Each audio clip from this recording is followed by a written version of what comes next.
Hey lovers, gorgeous to be with you for today's Cuppa with Katie show. Thank you so much to those of you that are able to join me live. And if you're here on the replay, you can just type in #replay so that I know you've joined me. And if you are live, then please do say hello as you're arriving. I can see a few people turning up. Yeah, just say hi so I know who I'm chatting to. And I'm so interested to hear how today's topic will land with you. This is a topic that's really current and present to me at the moment, and that's ancestral healing. I have felt super inspired and very naturally drawn to dive much deeper into ancestral healing around money specifically. And how this might apply to you may be a little bit different. I'm going to share where I'm at and why I'm diving into this myself and why it's intriguing me. And I will share, the focus of this for me at the moment is money. However, when you're hearing what I'm sharing, and if you feel called into ancestral healing, it might not be around money for you. It could be around your relationship patterns and dynamics.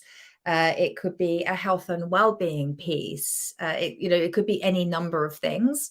So just as I'm speaking, maybe just keep an open mind about what this could mean for you and how you might apply this to your life. And I'll dive in. So I'm going to take a sip of my tea and kind of ground myself, and we'll just kind of see where this conversation is going to go. Please, as I can see more people joining live, as you join, do say hi, because I really do like to know who I'm talking to, and comment as I go and let me know if what I'm sharing is landing with you. And if you've got any questions or any kind of feedback, it helps me because I respond really well with that. I like the chat. Emma, hello, my love. Good to have you. Be interested to see how this lands for you, Emma. Who else is here? Say hello. I'll have a little sip of my tea.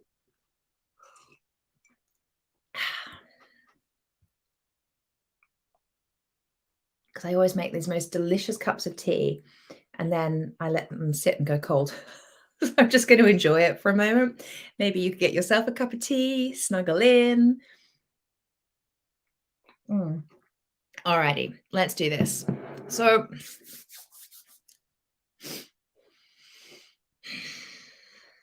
there are many, many, many different routes to our healing, right? And when I speak to healing,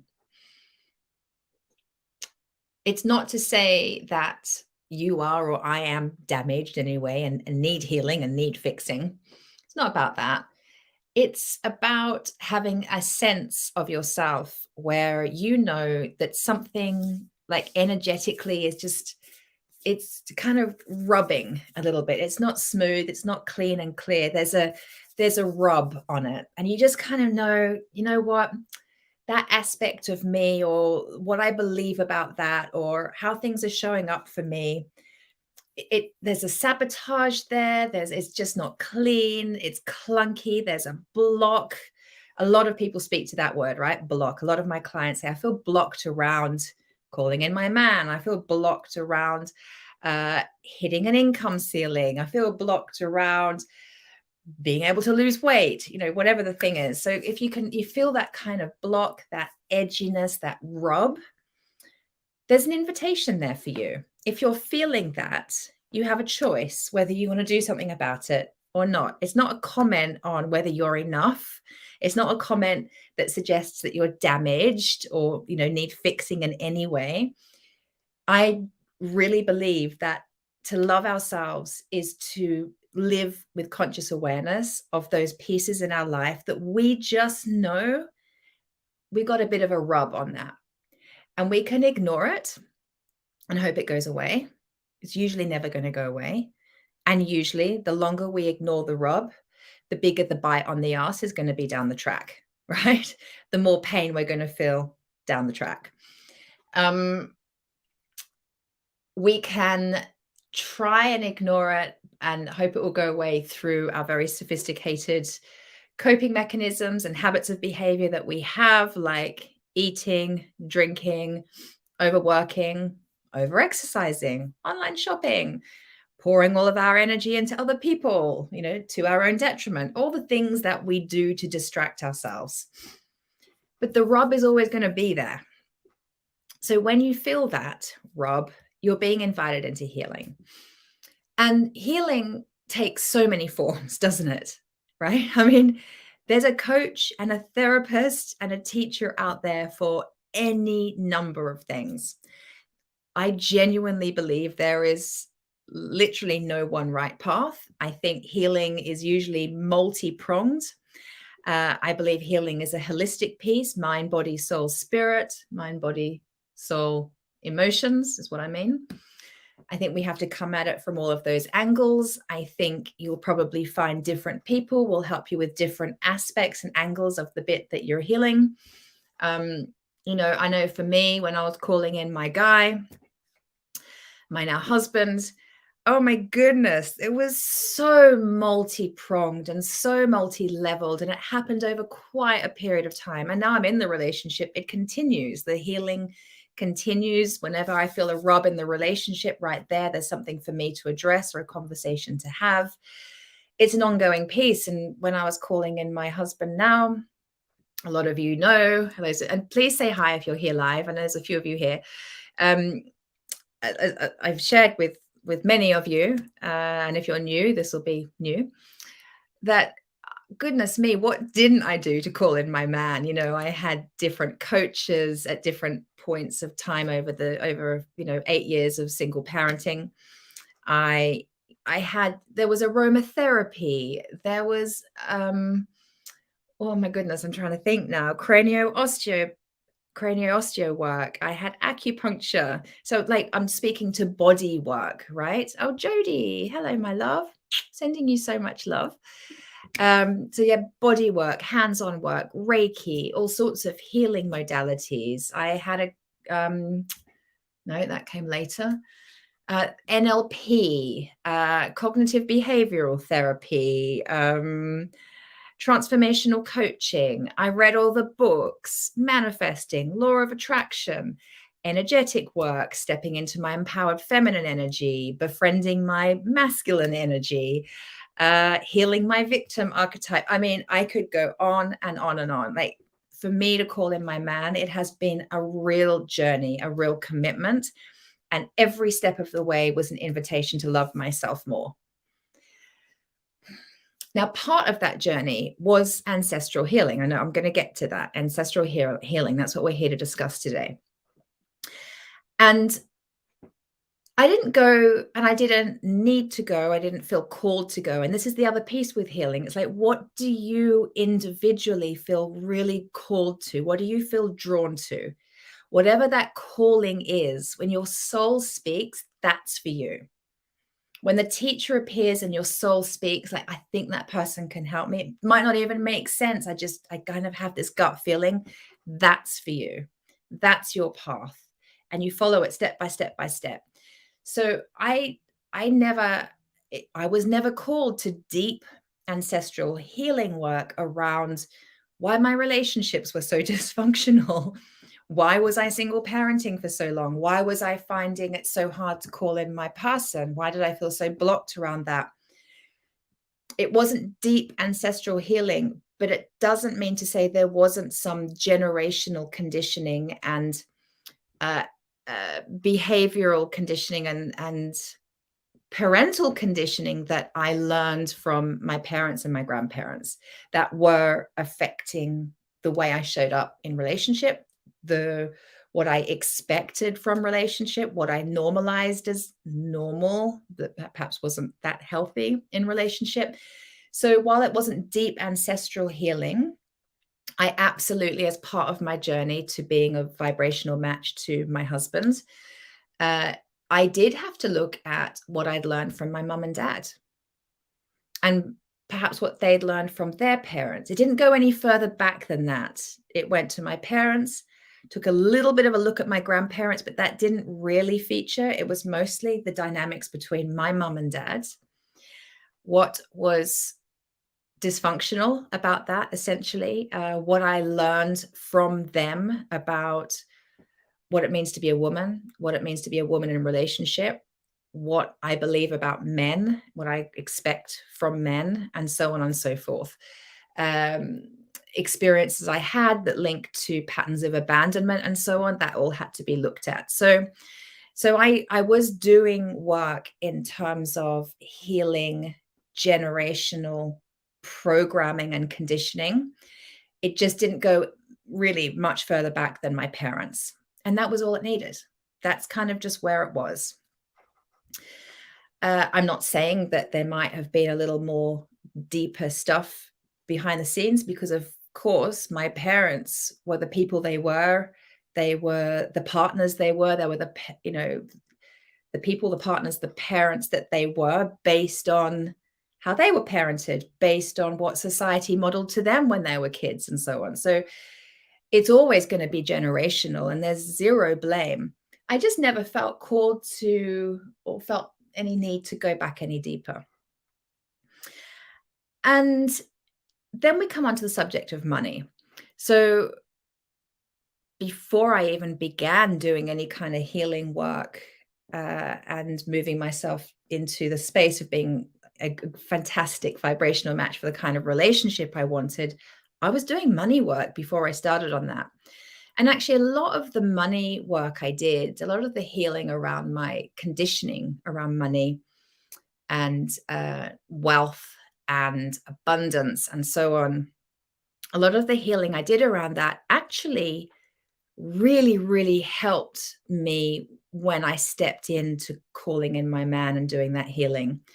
Because a lot of the healing work I did around money was around healing my relationship to the masculine, because money is a masculine energy. Let me just say hi to Lindy.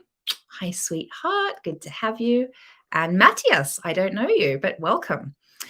Welcome. So yeah, a lot of the healing work and the reprogramming I did around money and my relationship to it really helped me to call in my guy, because I was invited into a different level of wealth consciousness. And that changed everything for me. It was, I started to see life, not just money and finance. I started to see life as an abundant place to exist. I didn't have that lens before. So it was doing my wealth consciousness work, reprogramming my beliefs around money and finances, what it means to have money. All of that helped me to just step into a totally different energetic vibration of believing there's more than enough of everything for everyone. That money it's just an energy, and it's a vehicle to create with. And whatever I create with that money can be of benefit to others. And suddenly money wasn't evil or bad, and I didn't have to judge people that had it. Suddenly it was good. And it felt good to have it and make myself available to receive it. And as I healed my wealth consciousness and changed up my money stories and moved away from the fearful kind of shut down victim energy around money and moved into this kind of abundant love energy around money, I absolutely, definitely looked at the beliefs and behaviors I learned from my parents, and I looked at what I learned from my grandparents. Interestingly, I only really looked at my mum's side of the family, though. I didn't look at my dad's side of the family. I'll get to that a little bit more in a minute. But I just ignored dad's side because I wasn't very connected to them. I didn't know them very well. My dad didn't have a great relationship with his parents.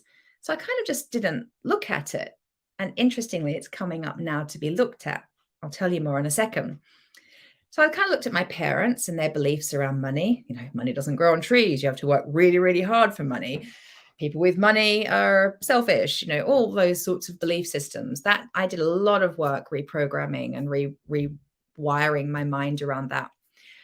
And I looked back into my grandparents on my mum's side, and I explored things like how my grandfather was born in 1913, the year before World War One. He lived through the Great Depression. He was in World War Two in the RAF.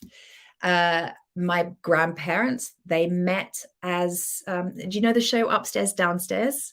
So they were what do you call domestic staff. They were in domestic service at a Kensington home in London. My grandfather was the head butler. Well, he worked his way up from being the boy in the household who did sort of the dog's body. He worked his way up to butler, and my grandma was the head cook. So they kind of ran the domestic staff in this Kensington household. That's how they met. They were servants. My grandparents were servants. And when I realized that, right there is a mindset and a conditioning that's very powerful when you link it to money and what you think you're worthy of. And that obviously is going to filter down to their children, my mum. And so the belief systems that you inherit when your lineage are servants, it's interesting, right? It was a very curious thing to explore. And it had me understand why I felt, I don't have this now. I did used to have this feeling of like, I felt like a servant. I felt like I had to tip my hat. I didn't feel, it was such an energetic thing. It's not a conscious thing. It doesn't really make sense. I felt it in my body. And I'm wondering if any of you here live now can relate to anything I'm sharing so far. Like in my energy, I could feel that I was like the servant girl, the peasant girl. Consciously, I knew that wasn't true, but I felt it. It was like it was in my DNA. And pretty much that's the truth of it. And so through creating awareness is the first step to change. I started to understand why I felt the way I did. And how we feel is what we're manifesting. How we feel is our energy signature. And that tells the universe, it tells the world, it tells other people what we are and are not available for. So while I was feeling like the servant girl, to tip her hat, that's what I was available for. So there was a huge cap on my income ceiling. Like it was super low. As I healed my money, let's call it stuff, my self-worth improved enormously. I started to really appreciate what my true value was.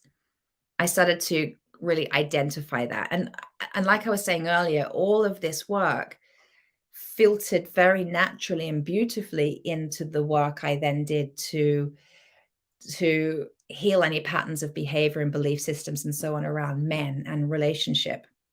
Because I'd already begun this super foundational work of I am enough. I am valuable. I am meant to be here. I can serve and help and support others without being a servant. Big difference. If you look at a queen, right? Queen energy, she is of service. She's not a servant, right? You can feel that. You can feel the difference. And I think so many of us have relatives and relatives. We have ancestors that have been in the service industry, that have been servants, that have been slaves. It's none of that is in the too distant past. And so it is our work here in this lifetime to do any healing around that we feel called to. Remember, I said at the beginning, this is a unique thing. You will know the pieces in your life that you have a rub on, that you are feeling called to heal. And I think it's the greater, not the, one of one of the greatest acts of self-love is to notice when you've got that rub and to choose to do the healing work around it.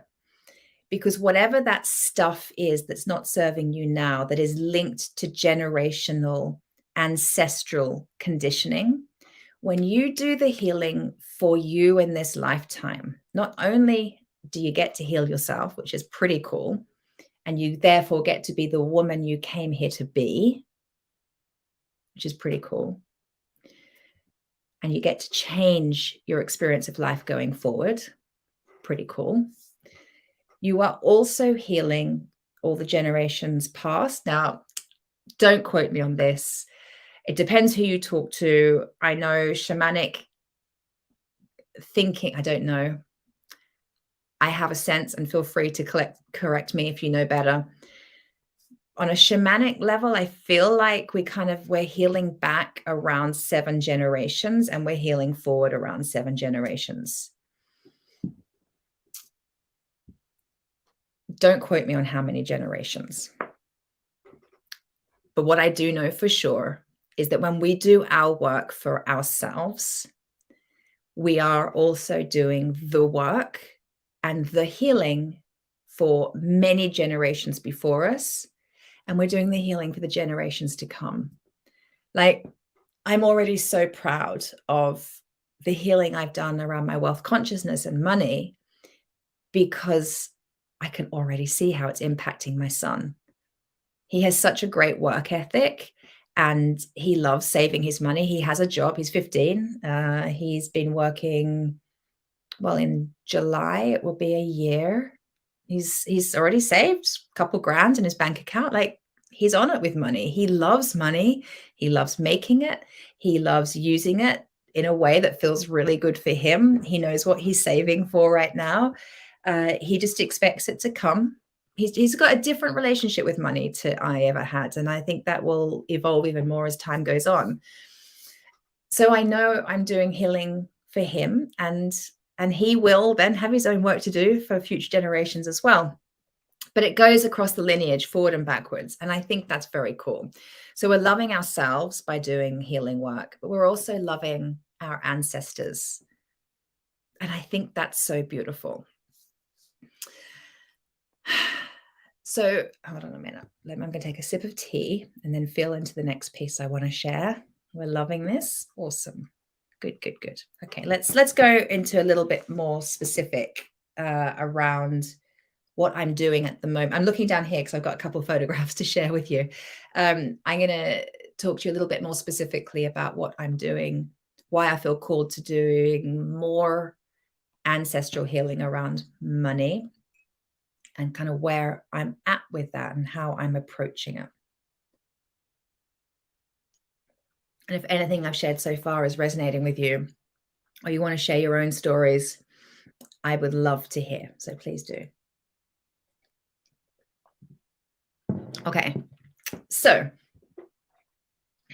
I have felt really, really called recently to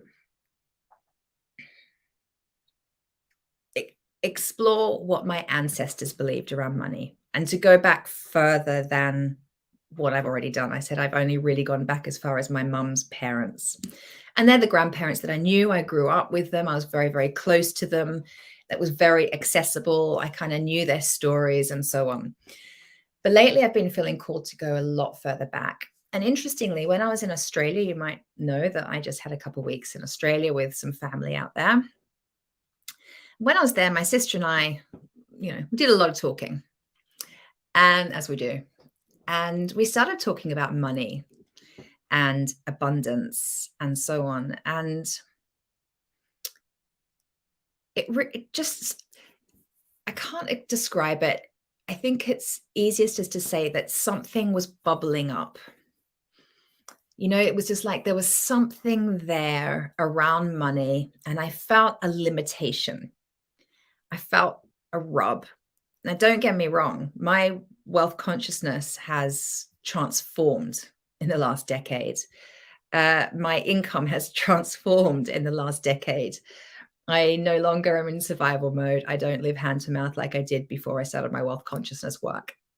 I have a lot of abundance. I've created a beautiful business, and I don't worry about money. And when I was speaking with my sister just a few weeks ago in Australia, I felt like a block. I felt there's a ceiling on this. I can feel the ceiling.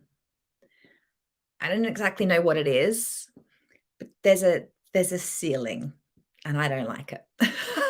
I don't want the ceiling. Let's smash the ceiling and go to next levels of abundance. I am so ready for that. Are you ready for that? Like, can I get a here? Are you also ready to smash any ceiling that you have on abundance and like move to the next level? I don't know one person that's not up for that. And I was just feeling that really strongly. And I said to her, you know what? I feel like there's just something in my DNA. There's something in my DNA. It's like my cells are programmed in some way to hit this ceiling.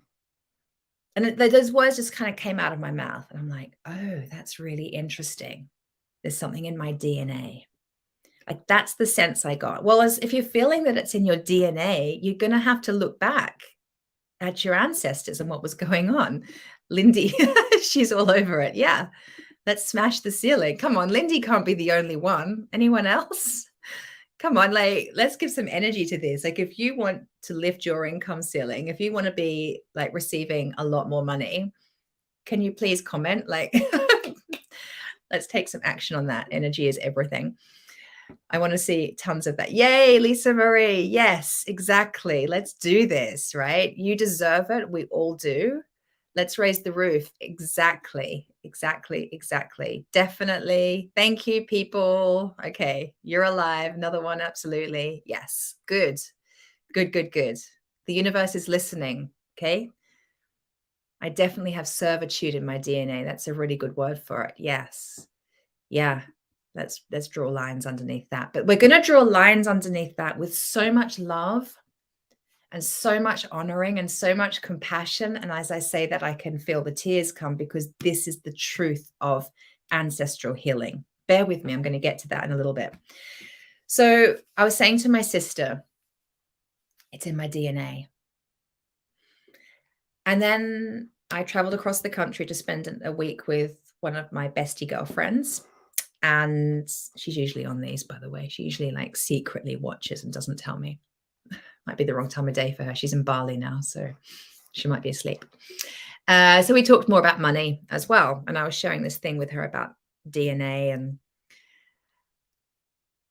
long story short, of course, the universe has eyes and ears. And of course, suddenly what's coming into my awareness is books, magazine articles, podcasts, all sorts of things around ancestral healing. Of course. Because when we feel the pull to heal some aspect of our life, the teacher appears. It's just how it works. That's why I'm going to go back to what I was saying at the beginning. Like, your healing journey will take all sorts of routes and paths. There's not one path. There's not one teacher or one book or one methodology. It's going to take all sorts of things. And one day you'll look back with perspective and go, oh, that's why I did that, and that. And I believe fully that the universe shows us the next piece. So you follow the breadcrumbs. You set the intention, essentially, of I'm ready to heal this. I'm ready to use Lindy's words, because I love that. I'm ready to remove servitude from my DNA. I'm ready to lift my income ceiling. I don't know how. I'm willing to be shown. I don't know how, but I'm willing to be shown. And boom, your path becomes like, imagine you're walking down a really dark country lane and you've got a torch. And you can only see as far ahead of you as the torch will shine. And that's all you need to know. You don't need to know the how all the way to the end of the 2-mile walk. You just need to know the next few steps. And the universe will show you, here, read this. Here, listen to this. Check her out. Follow that blog. hire that coach step by step by step. So I've suddenly been shown all sorts around ancestral healing. And I've been doing some guided visualizations and meditations and so on to connect in with my ancestors. As you know, most of you know, I'm moving. Yes, I love the analogy of the torch too. Yeah, it's a good one. As a lot of you know, I'm moving to America very soon. And so I've started decluttering the house and packing a few boxes. And the other day I was going through a box and I came across this. Of course, because the universe always is lighting the path and showing you the way. So I came across these handwritten pages. Let's see if you can see it up close. It's not easy to read. This is my granddad's autobiography. It's very thin because it's not finished. He got up to the age of probably about 19 in here when he just first went into domestic service. The detail is incredible. Now, I've had this. My granddad died at 100 years old. He died 10 years ago. And he started writing this probably when he was about 85. That's how long this has been around. And I never read it. So last week, I read it. And it's amazing. Absolutely amazing. It's gold. And I really wish he'd finished it. And I know right at the end of his life, he said he wished he'd finished it as well. Now, what's so interesting when I read this, so this is my grandfather that went into domestic service, and then he went on to be in the RAF. This tells the story of a little boy who grew up with nothing. His mum died when he was 10 years old. He lost a little sibling when he was about 8. The little brother died. So many stories of heartbreak are in here and of true poverty, but also so much love and family connection and how they just made the most of everything. There's several times he mentions in here how hard life is. Life is hard. Life is a struggle. So just notice that language, because there's the conditioning there that runs through generationally. And it was, right? Life was hard. Life was a struggle. He lived through times where they didn't have electricity. They didn't have hot running water. I mean, they didn't have any of the luxury that we have now. He talked about how when he was a little boy, they had to make their own entertainment, and he would walk for 2 hours to get to some woods to play with his friends. They'd take a packed sandwich and they'd walk home again. And that's how they would spend their days. He left school at 14 and he went and worked in a supermarket-y, like a little local supermarket shop, a bit different to our supermarkets today. And he swept floors to earn his keep, because his dad said he wouldn't have a home at 14 if he didn't make money to support himself and live in the home that the family had. At 16, he went into domestic service. Like the same age as my son now at 16. He'd have already been working for 2 years, and then he would pack himself off and leave the family home and go and be a servant. What's really interesting about this as well is all the way through it, Granddad shares how much everything cost. It's so interesting. It's almost like it's a story of how prices have changed over time. And, how much a loaf of bread cost, how much a cup of prunes cost. I mean, he goes into detail with what things cost, how much you could earn a week. He talks about how the first house they bought was £3,000 and how he paid for that and how he budgeted around it. I mean, this is a story of a man that was very, very, very focused on money because he was used to not having any. my granddad taught me how to save money and so on. So, but right there within this story is so much information about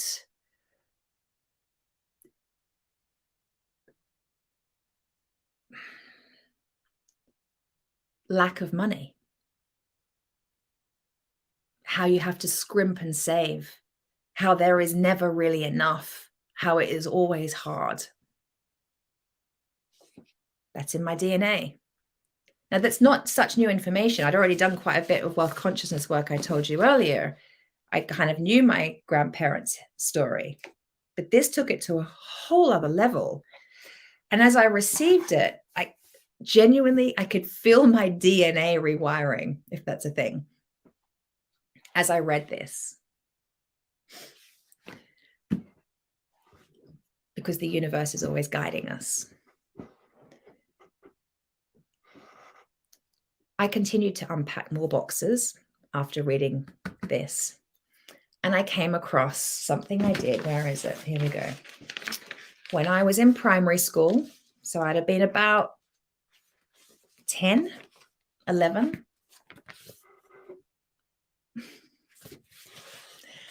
I wrote my family history.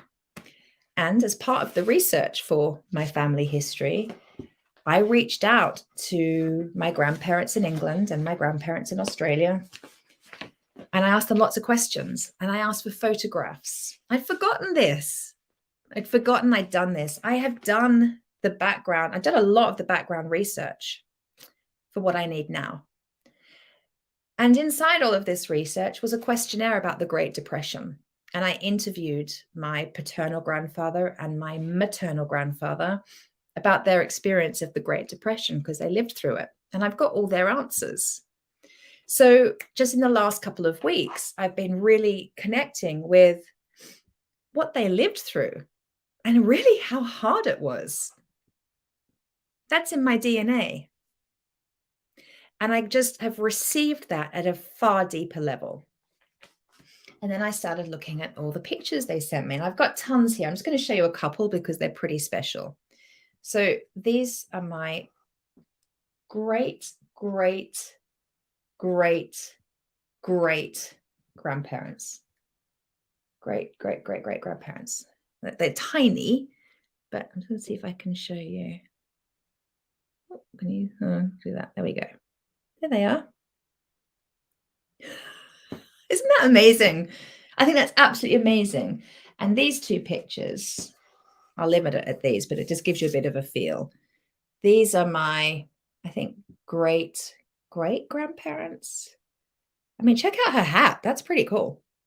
And he's got all sorts of badges and things going on. I need to check out what that means. So the healing deepens because I'm connecting with this imagery. These are real people. And these people, their DNA has impacted mine.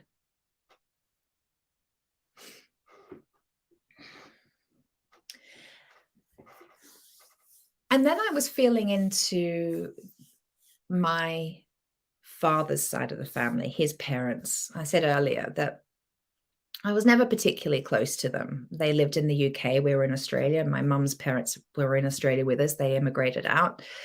So there was that sort of geographical distance. And when I was growing up, it was only letter writing to keep in touch. And it was really expensive to have a phone call. So I wasn't particularly close to them.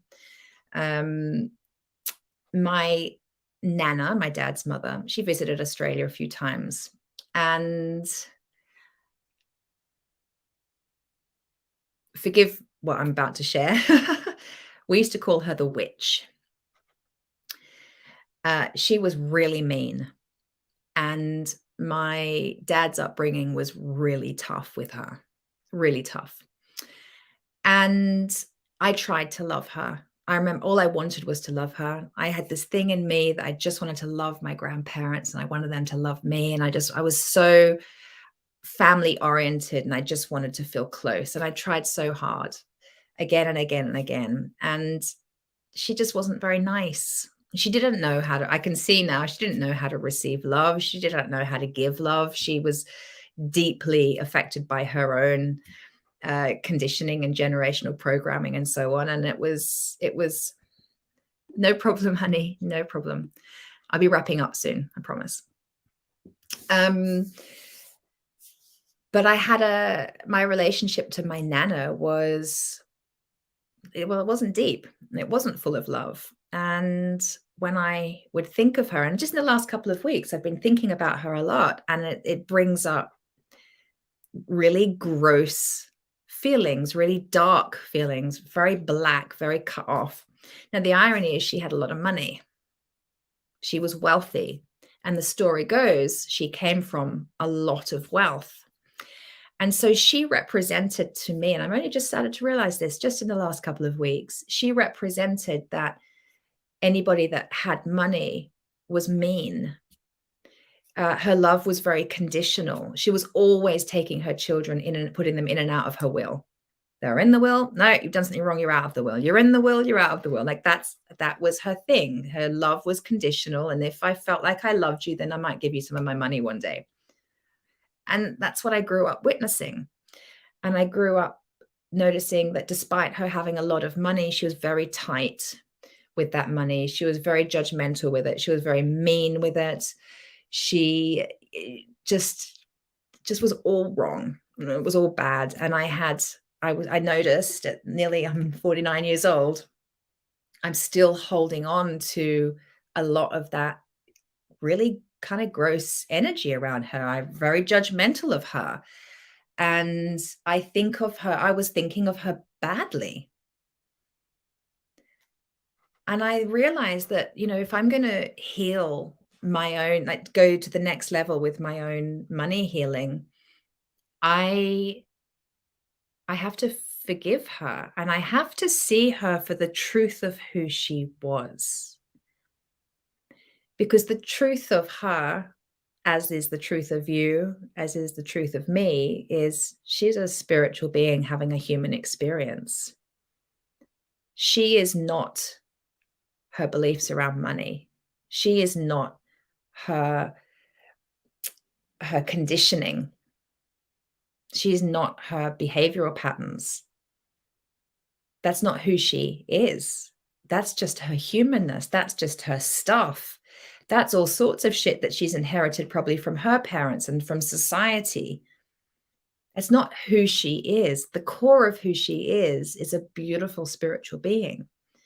And I believe on all of our healing journeys, we absolutely must get to a place of seeing everybody that's wronged us and hurt us in our lives with compassion and love. We have to get to a place of forgiveness, because if we don't, we're just going to be carrying the wounding and the heaviness of that till the end of time. And that's just self-sabotage. We can forgive. And I never, ever thought that I needed to forgive my Nana.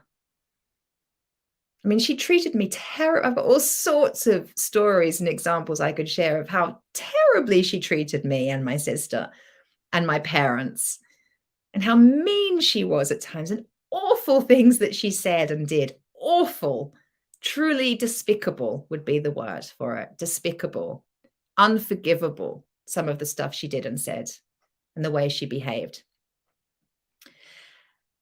And I've just recently been called to do forgiveness around her and to begin to see her differently as the truth of who she is. And I do a lot of my healing in the woods when I'm walking. If you follow my stories on Instagram and Facebook, you'll see, like I did a bunch of stories this morning. I'm out in the woods and connecting with nature and listening to the birds and laying on fallen logs. And today I did some tree hugging. In fact, I had a beautiful experience with my tree hugging today, where I actually was connecting with my ancestors. And I could just see in my mind's eye, I could see, my parents, their parents, their parents, their parents, their parents, like the family tree, and how all of our ancestors are the roots of that tree. And I was in an ancient forest this morning, hugging one of these ancient trees, which would have a root system that connected to all of the other trees and spoke to the trees. It would just be beautiful. And I was hugging this tree, and I was tapping into my ancestral history and just sending love down through the roots of my ancestral history. And it was really beautiful. And I was very focused on my nana and my grandpa, so my paternal grandparents, and sending them love and honoring and healing, because how they behaved, who they were, what they were passing on down the line, it's not their fault. They were doing the best with what they had. It's only just now, all these years later, with all the work I've done, I didn't realize I needed to connect with that part of my family with love. It had never occurred to me to send love to my nana. It blew me away about a week ago when I realized I could send her love. Because I was racking my brain. I was like, right, how do I do this ancestral healing around money with my paternal side of the family? How do I do that, right? My brain was going, how do I do that? I was trying to figure it out. I was like, oh, there must be some journaling I can do. I'm going to create an altar for my family history. I haven't got to that yet. But already I'm starting to feel like, do I need to? Because while I love a ritual as much as the next woman, do I need to? I will only do it if I really feel called to it, because I've been just naturally healing in my own way. And when I realized last week that I could just send her love, there was nothing to do. There was no ritual, no altar, no specific guided meditation, no particular journaling practice. I just, in that moment, what I felt was the experience of healing. And I just had this overwhelming, oh my goodness, what? I just get to send her love? Oh my gosh.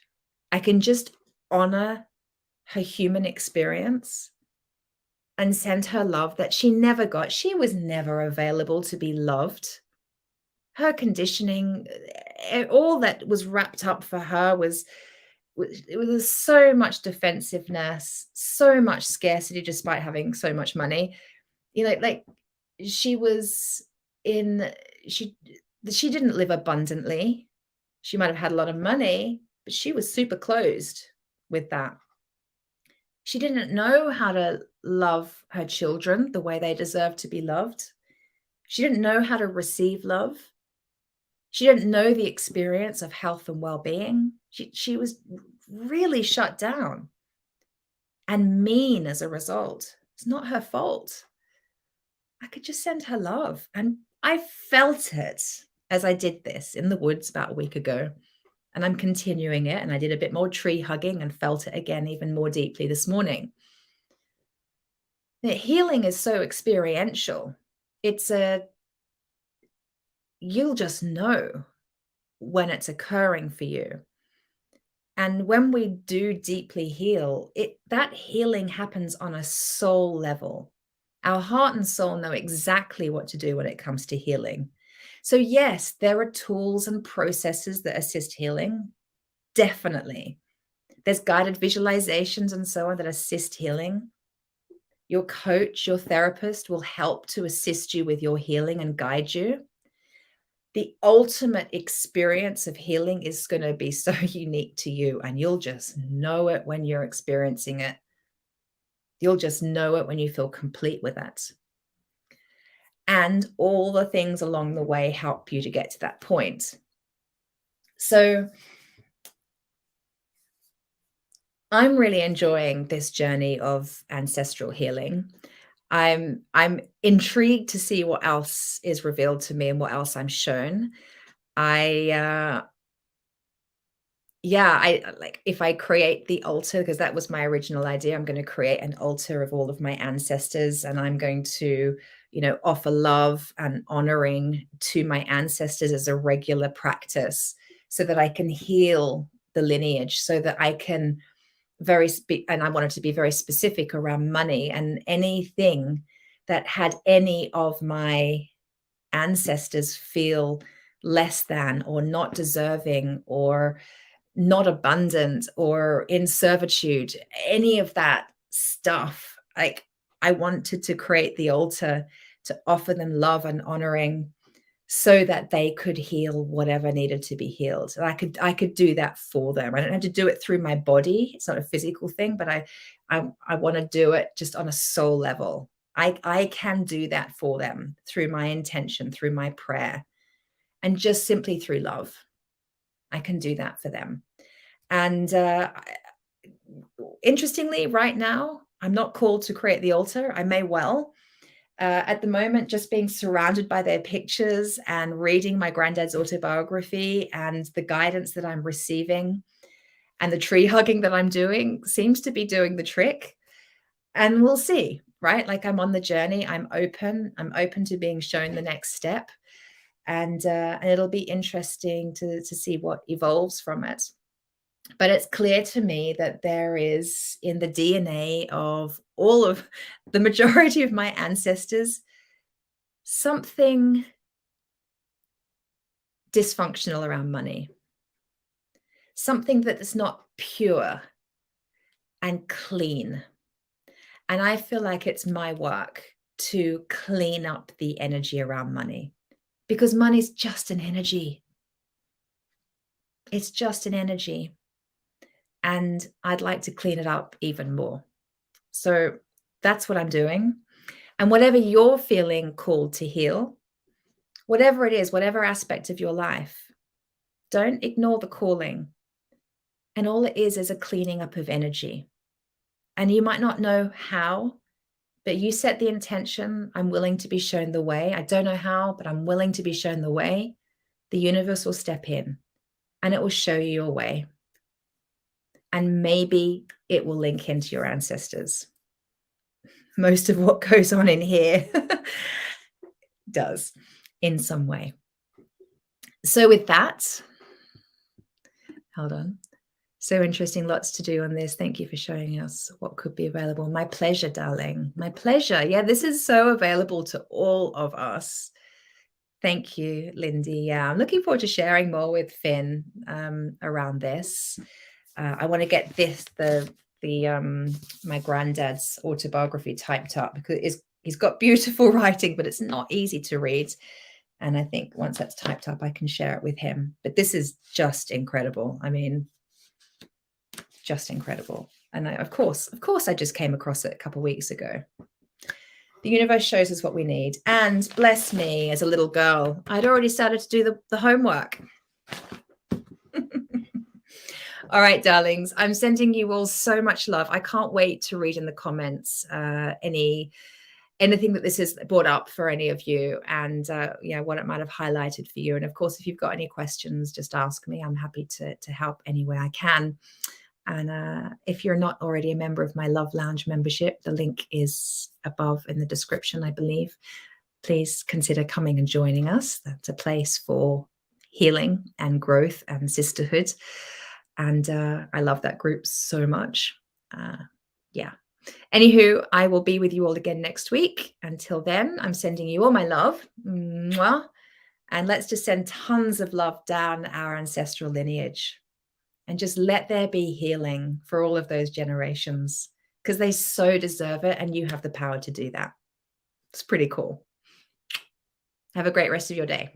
Bye.